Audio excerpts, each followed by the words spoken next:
there's a lot of super useful nades, but you know, a lot of people still kind of use long corner smoke or the cross smoke, sorry, lands like this, which isn't bad. It works, right? But something that I've run into in my experience is where people block it.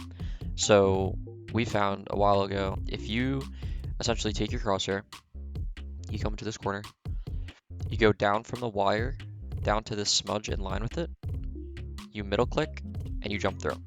It'll land good cross smoke. It takes a little bit to fill this corner, but obviously if you throw it early enough, it doesn't really matter.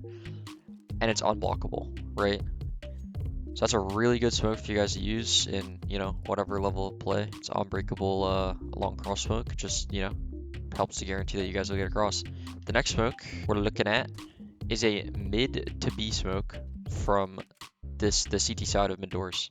You know, obviously a lot of the time you can come over here, you can do this, you can, you know, you can do the fucking other smoke, like you can do whatever you want, right? But there will be plenty of times where, like, let's say, you know, some guy's top mid or something is like, oh, flash me out mid doors. You get the flash, you go out mid, horrible flash, you go out mid, you get the kill. It's like, oh, there's only one B, there's only one B.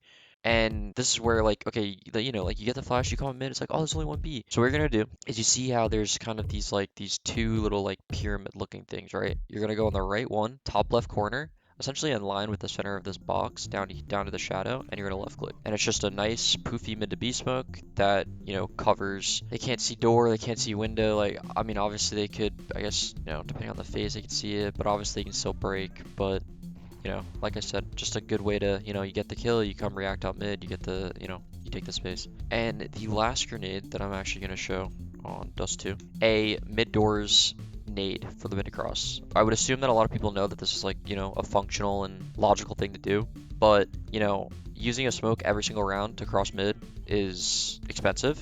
You know, especially on a map like Dust2 where resources and utility is so important and everything essentially favors a tease, you know, in terms of like resource manipulation and just stuff like that. So a good way to cross mid without getting picked and crossing safely, I mean relatively safely, is essentially, so you're going to come up on this box and you know, it's extremely non-specific. So you just come up on this box anywhere and you look for the white mark in this, you see this, you find this big splotch and then you go top left of the white mark and you left click. And the nade will land in the middle of the door. The plume of the nade will then block the mid doors cross and you can cross safely. It's also obviously important to note that like there's really no point you like nading and then you're still running across. So you're gonna have to, you know, nade, stutter step, and then go, which is like, it's fine because the timing won't really matter that much. Like you still should be able to get your, you know, your molly off, your flash off, your smoke, like whatever you're working with.